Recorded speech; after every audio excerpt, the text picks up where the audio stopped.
everybody. So it has been longer than I wanted it to be since I made my We're Back video, but I did have a video planned for you guys last week, and things didn't go as planned, so I couldn't post it.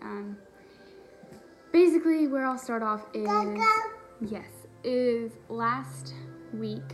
It might have been 2 weeks ago now. I had gotten a positive pregnancy test. Now, we've known in the past that I've gotten some convincing positives or really faint positives or evaporation lines on the really cheap Dollar General or like the 88-cent tests that you get at like Walmart. And like I've shown you guys pictures of them before, and I've gotten some faint ones over time, but this was a little bit different. It was my last test before my period was due, and it was a first response early result.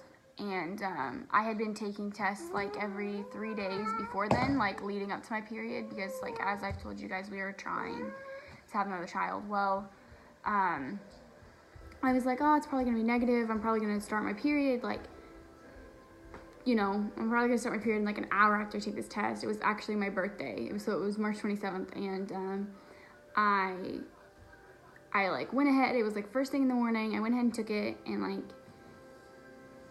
you know, like I'm sitting here looking at it, and I'm watching the line go like across, or the, you know, I'm watching the urine go across the window, and like I start to see something. I'm like, okay, whatever, like this is just messing with me. And like it goes all the way over, and it you know, the control line goes through, and then like a pink line starts to show up, like a positive. And like I start shaking. I'm like, oh my god, no way. Like I start crying, and like about a minute and a half, 2 minutes in, like it's there, it's a positive. It's two lines on a first response early result. Like, holy shit. Like, I'm pregnant. Like, I mean, I've never gotten, the only time I've ever gotten a positive first response is when I was pregnant with Veda. Like, I was like, oh my god, what did you just put in your mouth? I was like, oh my god, this is it. So I call my mom, I'm like, I'm pregnant. Like, I send her pictures of the test. She's like, oh my god. And like, I know I got too excited over one positive pregnancy test, but when you're going through this journey, as many of you are, when you've never gotten a positive on a first response other than the time that you've been pregnant, and I've taken thousands of first response tests, it's hard to not get excited because those tests are supposed to be super reliable. So that was the only test I had, and I don't have a vehicle. Me and my husband share a vehicle, and he was at work, so I didn't have a chance to go to the store and buy another one.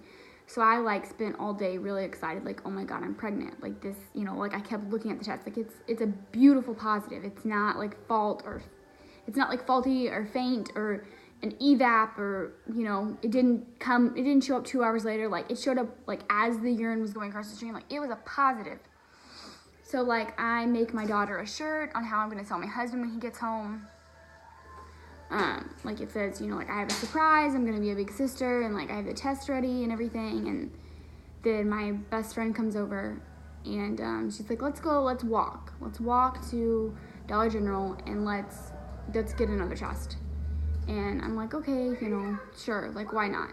So we go and we walk about 10 minutes to the store, get a test, come back, and I like immediately went upstairs and took it. Like I hadn't peed since that morning, so it was probably about a 5-hour urine hold, and it came back negative. It wasn't a first response, it was the cheap 88-cent test. I also bought a clear blue test, and they both came back negative. So obviously I'm like devastated, but I'm still convincing myself like, okay, maybe there wasn't enough urine concentration, or maybe like the sensitivity in the first response is, you know, stronger than the sensitivity in these other two tests. So, you know, like I'm doing my research, I'm looking up the sensitivity per MIU, like I'm doing everything that I can to convince myself that I'm still pregnant. So my husband gets home, I'm devastated, I'm crying, I'm a mess. I show him the shirt, I show him everything. He gets really upset. We argue just because we're both upset. And then the next day, I take another test. We go to the store, I get a first response, I do first morning urine, the next day it was negative. So then I schedule a blood test. About 3 days later, I go and get a beta, and it was negative. It was less than 2, my HCG level. So that was, let's see, that was the 27th, 28th, around the end of March. So about a week ago, 2 weeks ago. And I am 8 days late on my period. Now we know that because I have PCOS, I don't have periods every month. And I don't ovulate every month, and I don't, but for the last 4 months I've had a period every month, and my app has been dead on me starting.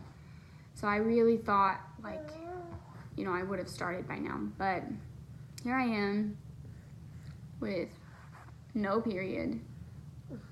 Hi, she really likes my lipstick. So here I am a week later. I love you. You trying to give mommy kisses? Here I am a week later, still no period, getting negative tests. So I don't know. What are you doing? I don't know why. What are you doing? No, quit, honey.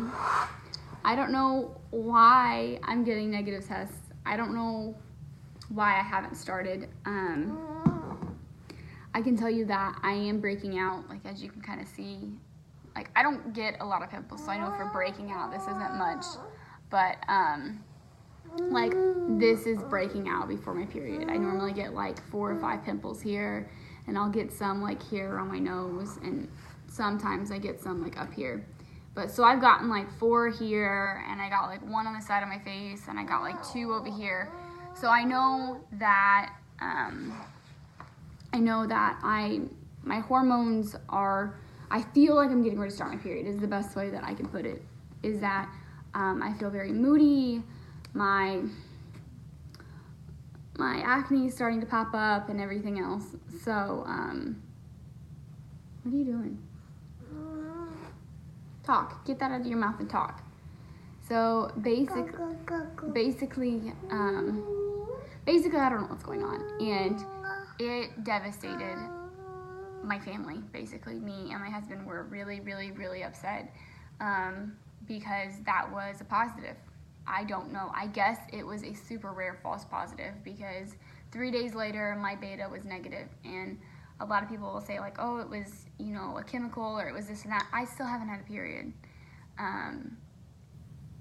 So, I did the test correctly. I followed the instructions. I did look at it after the allotted time. It showed up bright and pink as soon as it went across. So I just am assuming that it was a false positive. It was a very rare false positive, which is devastating to someone who is trying to conceive a child.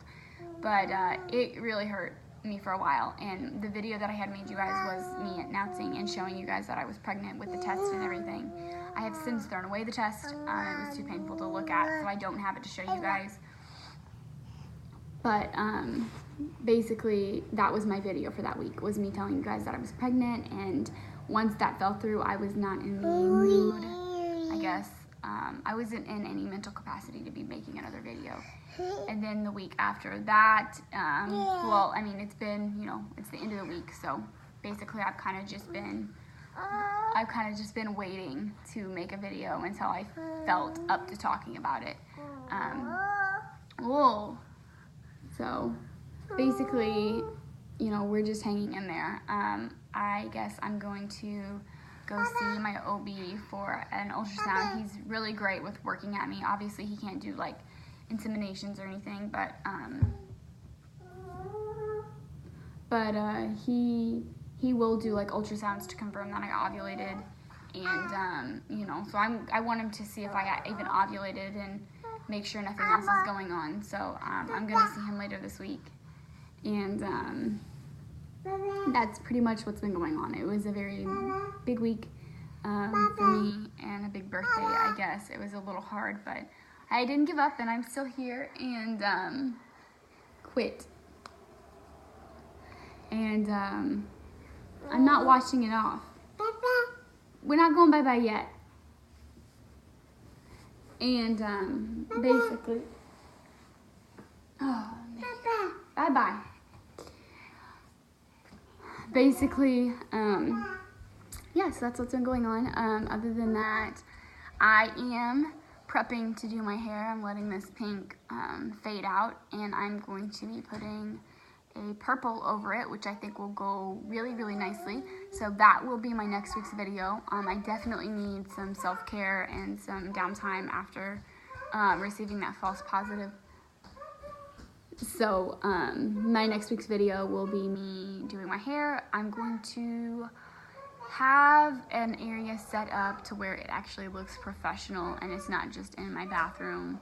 I did do one other hair video, which was getting blue out of my hair with baking soda and vitamin C. So that video is way down in there, like 2 years ago. I'd really like to start doing like hair videos. I do my hair about every 2 weeks, so I'd really like to start doing them. One thing that I have started to do is like self-care. When I notice that my anxiety or my depression starts to flare up, or you know, something bad happens like that, even before my emotions catch up to what had happened, I'm like, I tell my husband, like, hey, I need to take some time for myself. And I've been doing that lately with, whether it's playing video games or taking a bubble bath or just kind of going upstairs and getting away from everybody for a little bit. So I've been doing that lately, and I feel like it's helped tremendously. I've also made myself get up and get dressed every day. I don't always do my makeup every morning, but I've been trying to just kind of get up and pick out like an outfit for the day and kind of just do that. So being a stay-at-home mom is really hard. I will say that it's not for everybody, and I honestly don't think it's for me, but I don't have a choice. It's hard because I'm like, it almost feels like a prison. Like I'm in this house every day, and I don't get out unless we walk, and it's been raining today, so I try to walk on nice days. But other than that, we're just in this house 24/7, and you get a little cabin fever. It's really easy to stay in your pajamas all day and just sit on the couch. Other than chasing Veda around, making her lunch, making her breakfast, changing her diaper. Trust me, I'm still running around, but it's really easy to just kind of succumb to depression when you're constantly in a house all day. So I've been doing little things like every morning when I get up, I get dressed. Me and Veda, we put on clothes. We get out of our pajamas. We're not really going anywhere. We get dressed, and then I turn on a show for Veda, and I go in the kitchen, and I make her breakfast, and I make me coffee, and then we come down. I come and bring her breakfast or whatever, and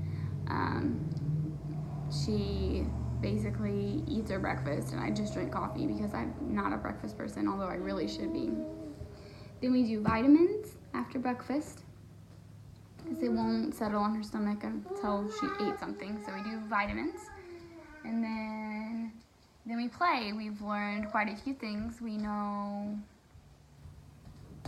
some body parts. We know our head. Yes, you want to show everybody your head? You want to show everybody what you know? Where's your head? Where's your belly button? Where's your belly button? No, those are your ears. There's your belly button. There's your belly button. Where's your nose? Hey, get out of your belly button. Where's your nose? That's your head. You're making me look like a liar. That's Mommy's head. Oh, okay. All right. Well, eyes. Okay, nope, those are my lips. All right, we're done.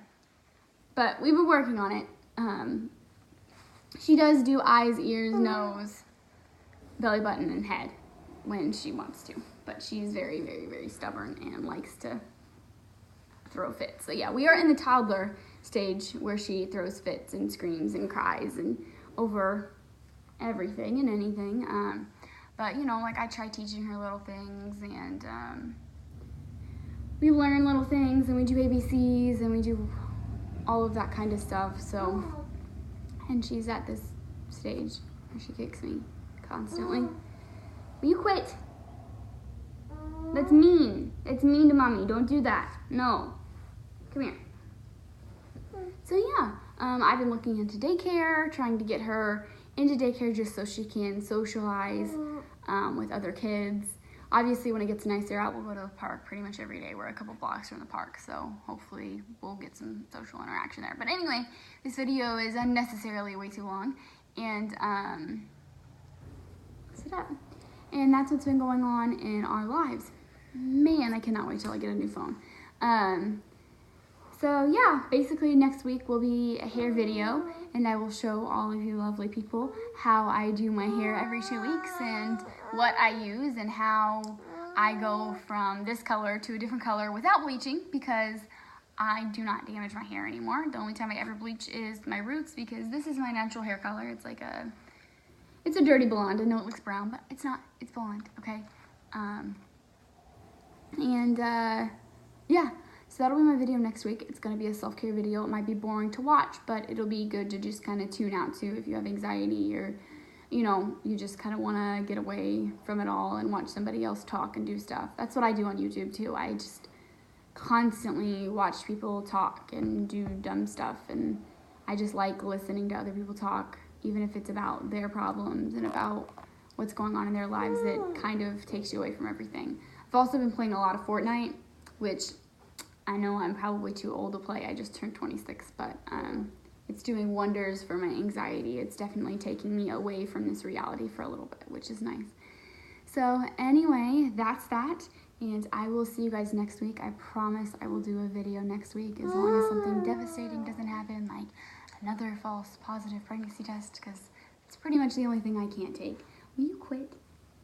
Will you quit? Will you say bye to everybody?